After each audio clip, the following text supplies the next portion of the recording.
Halo semuanya, kembali lagi bersama saya Fanny Anggreni di YouTube channel Learning with Fanny. Di dalam video ini saya akan membahas materi akuntansi manajemen 2 chapter 4 mengenai cost volume profit relationship. Oke, mari kita mulai. Pertama-tama, mari kita mulai dari definisi. Cost volume profit relationship atau biasa disingkat CVP adalah analisis untuk mengetahui hubungan antara cost yang dikeluarkan oleh perusahaan, volume penjualan yang dilakukan, dan profit yang didapatkan oleh perusahaan. Maka dari itu namanya adalah CVP, Cost Volume Profit. Jadi di sini kita mau lihat nih, dengan biaya yang sudah dikeluarkan oleh perusahaan, kira-kira perusahaan itu harus melakukan penjualan atau harus menjual berapa banyak sih untuk mendapatkan profit tertentu.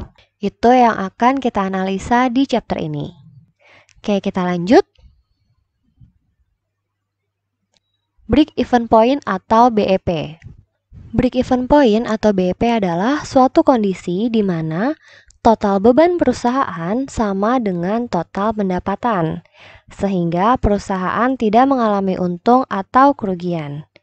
Profit sama dengan 0. Jadi BEP itu adalah kalau perusahaan nggak untung dan juga nggak rugi. Jadi kalau dia punya beban 10.000, profitnya juga 10.000, maka itu dikatakan BEP. Nah, bagaimana sih cara kita menghitung BEP atau break even point? Nah, kita akan coba untuk single product terlebih dahulu ya.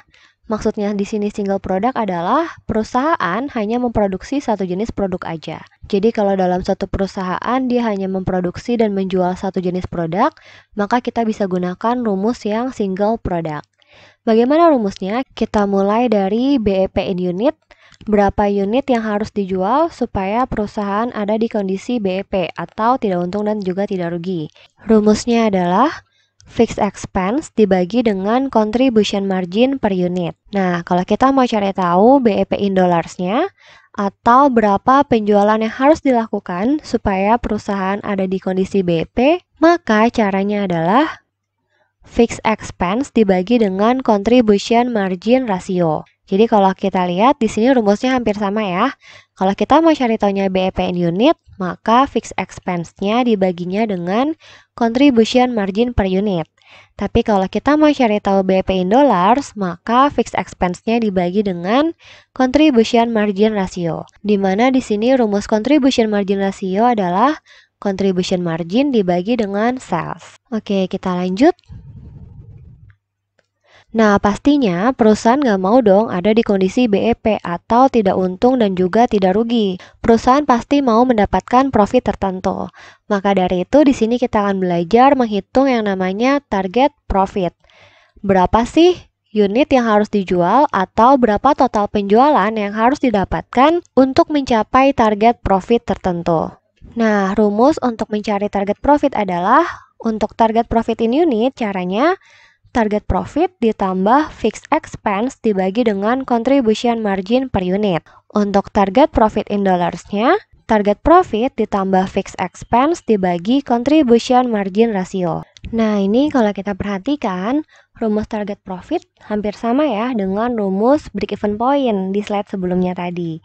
Hanya bedanya di sini ada tambahan target profitnya. Jadi kalau tadi rumus BEP itu adalah fixed expense dibagi dengan contribution margin per unit, sekarang rumus target profit adalah target profit ditambah fixed expense dibagi dengan contribution margin per unit.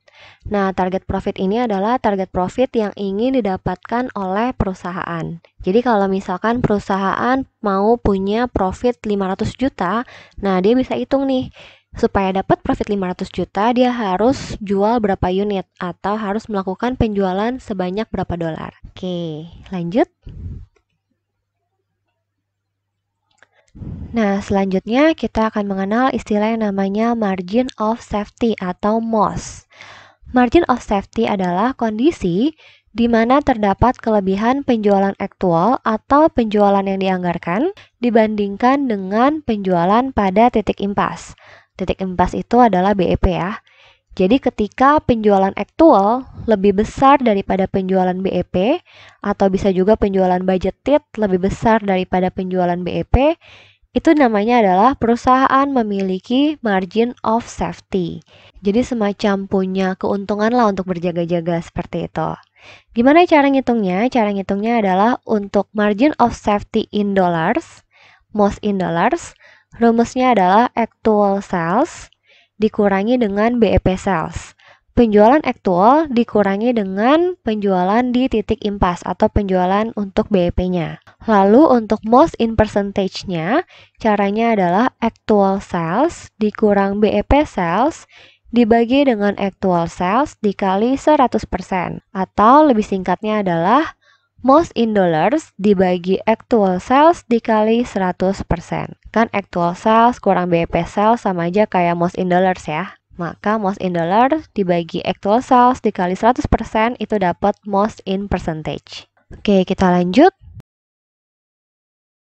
Selanjutnya, kita akan mengenal istilah yang namanya Degree of Operating Leverage atau biasa disingkat DOL. DOL adalah pengukuran tingkat sensitivitas net operating income terhadap persentase perubahan penjualan yang terjadi. Jadi di sini kita mau lihat nih, kalau ada perubahan penjualan yang terjadi, kira-kira efeknya ke net operating income tuh seperti apa? Kalau misalkan kita menghitung, andaikan penjualan perusahaan naik 20%, lalu kira-kira net operating income-nya bertambah berapa ya? Nah, kan ribet ya kalau perusahaan harus membuat laporan keuangan perkiraan dari awal lagi.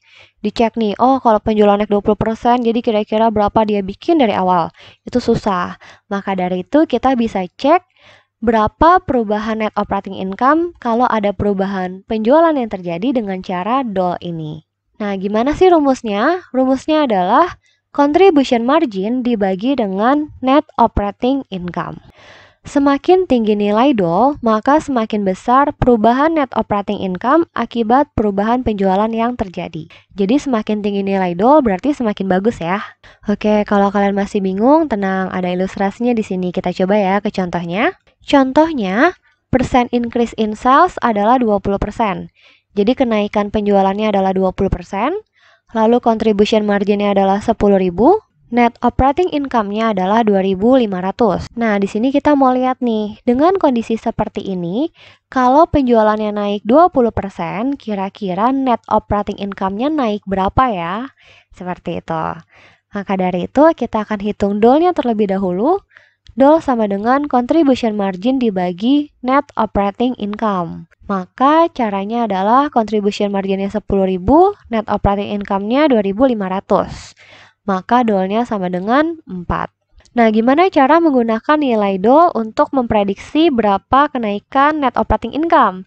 Caranya adalah persen increase in sales kan tadi adalah 20% ya, seperti yang diketahui di soal. Nah, ini kita kali sama nilai DOL-nya. Nilai DOL-nya adalah 4. Maka 20 kali 4 sama dengan 80%. Maka kalau sales-nya naik 20%, net operating income-nya bisa naik 80%. Oke, udah cukup jelas ya? Kita lanjut. Nah, kalau tadi kita menghitung break-even point atau BEP untuk single product, sekarang kita akan coba menghitung break-even point atau BEP untuk multi product. Jadi kalau dalam satu perusahaan, dia memproduksi beberapa jenis produk, maka kita harus menghitung nih berapa BEP untuk masing-masing produknya. Nah, karena produknya ada banyak, maka cara menghitung BEP-nya pun tidak sesimpel cara menghitung BEP single product. Ada 4 step yang harus dilakukan untuk menghitung BEP multi product. Oke, saya akan jelaskan pelan-pelan ya. Nah, di sini ada contoh soalnya. Jadi di sini ada perusahaan RBC. Nah, RBC ini memproduksi 2 produk, ada bikes dan juga ada carts. Nah, si bikes ini menyumbang 45% dari total pendapatan keseluruhan RBC. Sementara si carts berarti 55%-nya. Jadi dia memproduksi 2 produk, 45% dari penjualannya itu dari si bike. Nah, 55%-nya dari si cart. Nah, ini adalah informasi terkait operasionalnya bike sama cart. Nah, jadi di sini bisa kita lihat penjualannya bicycle adalah 250.000, penjualannya carts adalah 300.000, totalnya adalah 550.000. Nah, dia bilang 250.000 ini adalah 45% dari total penjualan. Kita hitung aja, 250.000 dibagi totalnya 550.000 sama dengan 45% ya. Oke, sementara si card adalah 55%-nya. 300.000 dibagi 550.000 sama dengan 55%. Nah, ini juga ada variable expense dan juga contribution margin untuk masing-masing produknya. Nah, kalau kita mau hitung BEP untuk masing-masing produknya, step yang pertama adalah kita harus menghitung contribution margin rasio perusahaan secara keseluruhan. Nah, di sini sudah dihitung yaitu sebesar 48,2%. Gimana cara ngitungnya? Cara ngitungnya adalah contribution margin dibagi dengan sales. Tapi yang kita hitung adalah untuk perusahaan secara keseluruhan. Berarti kita ambil angka totalnya nih.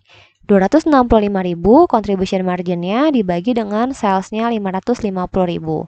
Maka hasilnya adalah 48,2%. Nah, kalau kita udah hitung CM rasionya, step yang kedua adalah hitung persentase sales masing-masing produk terhadap total sales. Nah, ini juga tadi sudah dihitung ya.